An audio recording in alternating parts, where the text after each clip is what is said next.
അപ്പം നമുക്കിന്ന് ടേസ്റ്റിയായ കേക്ക് എങ്ങനെ ഉണ്ടാക്കണമെന്ന് നോക്കാം. അതിനായി നമുക്ക് ആദ്യം ഡ്രൈ ഇൻഗ്രീഡിയൻസ് ഒന്ന് സെറ്റാക്കി എടുക്കണം. അപ്പം നമുക്ക് ഡ്രൈ ഇൻഗ്രീഡിയൻസ് സെറ്റാക്കി എടുക്കാനായിട്ട് മൈദയും അതുപോലെ ബേക്കിംഗ് പൗഡർ, ബേക്കിംഗ് സോഡ, കുറച്ച് ഉപ്പും ഇതൊക്കെയാണ് നമുക്ക് ആവശ്യമായി വരുന്നത്. അപ്പം നമുക്ക് ആദ്യം ഡ്രൈ ഇൻഗ്രീഡിയൻസ് ഒന്ന് സെറ്റാക്കി എടുക്കാം. അപ്പം ഞാനിവിടെ 1 കപ്പ് മൈദയും അതിലൂടെ ഒരു 1/2 ടീസ്പൂൺ ബേക്കിംഗ് സോഡയും അതുപോലെ തന്നെ 1 ടീസ്പൂൺ ബേക്കിംഗ് പൗഡറുമാണ് ആഡ് ചെയ്ത് കൊടുക്കുന്നത്. പിന്നെ ഒരു 1/2 ടീസ്പൂൺ സോൾട്ടുമാണ് നമ്മൾ ആഡ് ചെയ്ത് കൊടുക്കുന്നത്. അപ്പോൾ നമുക്കിത് നല്ലപോലെ മിക്സ് ചെയ്തെടുക്കാം. ഇതൊരു 2-3 പ്രാവശ്യം നമുക്ക് അരിച്ചെടുക്കേണ്ടതുണ്ട്. അപ്പോൾ നമ്മൾ ഈ മിക്സ് ചെയ്ത ഡ്രൈ ഇൻഗ്രീഡിയൻസ് നമുക്കൊന്ന് സൈഡിലേക്ക് മാറ്റി വയ്ക്കാം. എന്നിട്ട് നമുക്ക് നെക്സ്റ്റ് സെക്ഷനിലേക്ക് പോവാം. അപ്പോൾ നമുക്ക് ഈ കേക്കിന് ആവശ്യമായ എഗ്ഗ് ബീറ്റ് ചെയ്തെടുക്കാം. അതിനായിട്ട് ഞാൻ 4 എഗ്ഗാണ് എടുത്തേക്കുന്നത്. അപ്പോൾ ഇത് നല്ലപോലെ നമുക്കൊന്ന് ബീറ്റ് ചെയ്തെടുക്കാം.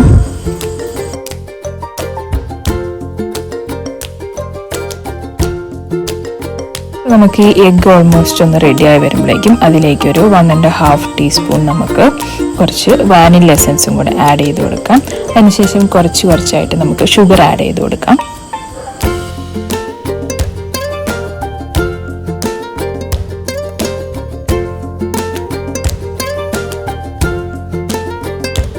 നമുക്ക് ഈ എഗ്ഗിലേക്ക് സൺഫ്ലവർ ഓയിൽ ഒരു 1/2 കപ്പും കൂടെ ആഡ് ചെയ്തിട്ടൊന്ന് ചെറിയ രീതിയിലൊന്ന് മിക്സ് ചെയ്ത് കൊടുക്കാം.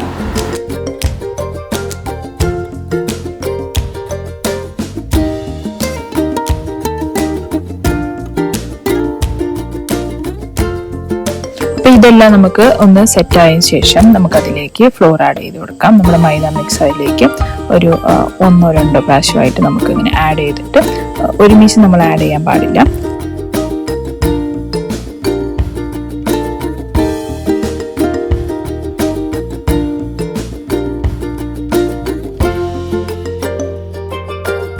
നമുക്ക് കേക്കിന് നെക്സ്റ്റ് സ്റ്റെപ്പ് എന്ന് പറയുന്നത് നമുക്കിതൊന്ന് ബേക്ക് ചെയ്തെടുക്കാം. അതിനായി നമുക്കൊരു ട്രേ എടുക്കാം. അതിൽ നമുക്ക് ബട്ടർ പേപ്പർ വേണം യൂസ് ചെയ്യാം, അല്ലെങ്കിൽ ബട്ടർ പേപ്പർ ഇല്ലെങ്കിൽ നമുക്ക് സൺഫ്ലവറും അതുപോലെ തന്നെ മൈദ ജസ്റ്റ് ഒന്ന് സ്പ്രെഡ് ആക്കി കൊടുത്താൽ മതി. എന്നിട്ട് നമുക്ക് ആ ട്രേയിലേക്ക് നമുക്ക് ഈ കേക്കിന്റെ മിക്സ് ഒഴിച്ചു കൊടുക്കാം.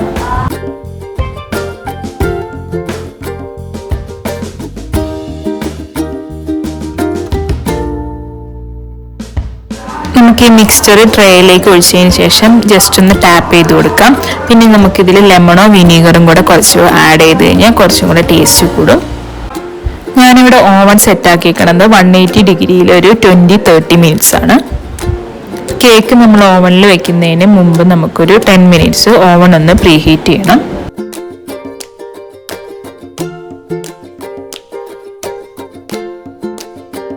അതിനുശേഷം നമുക്ക് കേക്ക് ഒന്ന് സോക്കാവാൻ വേണ്ടിയിട്ടുള്ള മിക്സർ തയ്യാറാക്കാം.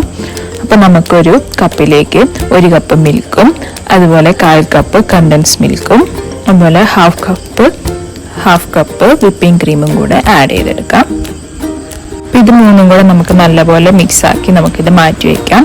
അടുത്തതായി നമുക്ക് വിപ്പിംഗ് ക്രീം ഒന്ന് വിപ്പ് ചെയ്തെടുക്കണം.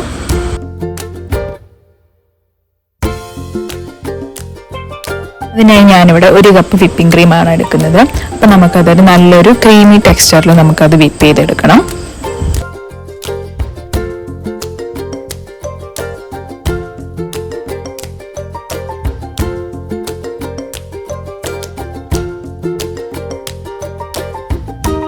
നമ്മൾ കേക്ക് ഒരു ഡിപ്പെൻസ് നിങ്ങളുടെ ഓവൻ അനുസരിച്ച് ഒരു 45 മിനിറ്റ്സോ അല്ലെങ്കിൽ 30 മിനിറ്റ്സോ ഒക്കെ അറൗണ്ട് നമുക്ക് ടൈം എടുക്കും.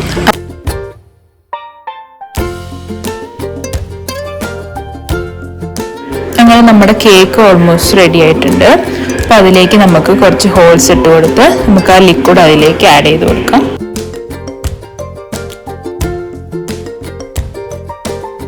അങ്ങനെ നമ്മുടെ കേക്ക് സോക്കായി. അതിനുശേഷം നമുക്ക് വിപ്പിംഗ് ക്രീം അതിലേക്ക് സ്പ്രെഡ് ചെയ്ത് കൊടുക്കാം. അപ്പം നമ്മളിവിടെ ചെയ്യുന്നത് അലിയ ഭട്ട് ഫേമസ് ആക്കിയ മിൽക്ക് കേക്കാണ്. അപ്പോൾ അതേപോലെ തന്നെ നമുക്ക് ആ ലുക്ക് കിട്ടണമെങ്കിൽ നമുക്ക് സ്ട്രോബെറിയും അതുപോലെ തന്നെ ബ്ലൂബെറിയൊക്കെ യൂസ് ചെയ്യാം. അപ്പോൾ നമുക്കത് അവൈലബിൾ അല്ലെങ്കിൽ പോലും നമുക്ക് ചെറിയും അതുപോലെ മുന്തിരിയോ എന്തെങ്കിലുമൊക്കെ ആഡ് ചെയ്തിട്ട് നമുക്ക് ഡെക്കറേറ്റ് ചെയ്യാം. അത് നമ്മുടെ ഇഷ്ടത്തിനനുസരിച്ച് നമുക്ക് ഡെക്കറേറ്റ് ചെയ്തെടുക്കാം. അപ്പം നമുക്ക് കേക്കൊക്കെ ഡെക്കറേറ്റ് ചെയ്തിട്ട് ഒന്ന് ഫ്രീസ് ചെയ്യാൻ വെക്കാം. ഈ കേക്ക് ഞാൻ മുമ്പ് സെറ്റാക്കി വെച്ചതാണ്. സെയിം പാറ്റേൺ കേക്കാണ്. ഈ കേക്ക് കഴിക്കുമ്പോൾ തന്നെ നമുക്ക് വായിലൂടെ മെൽറ്റായി പോകും. അത്രയും സോഫ്റ്റും അത്രയും ടേസ്റ്റിയാണ് ഈ കേക്ക്. നമുക്ക് ഇതിൻ്റെ മുകളിൽ ഈ വിപ്പിംഗ് ക്രീമിൻ്റെ ബാലൻസും കൂടെ ഒഴിച്ചു കൊടുക്കാം. അപ്പം ഇന്നത്തെ വീഡിയോ അത്രയേ ഉള്ളൂ. നമുക്ക് നെക്സ്റ്റ് വീഡിയോയിൽ വേറൊരു കേക്കുമായിട്ട് ഞാൻ വരുന്നതായിരിക്കും. Thank you for watching.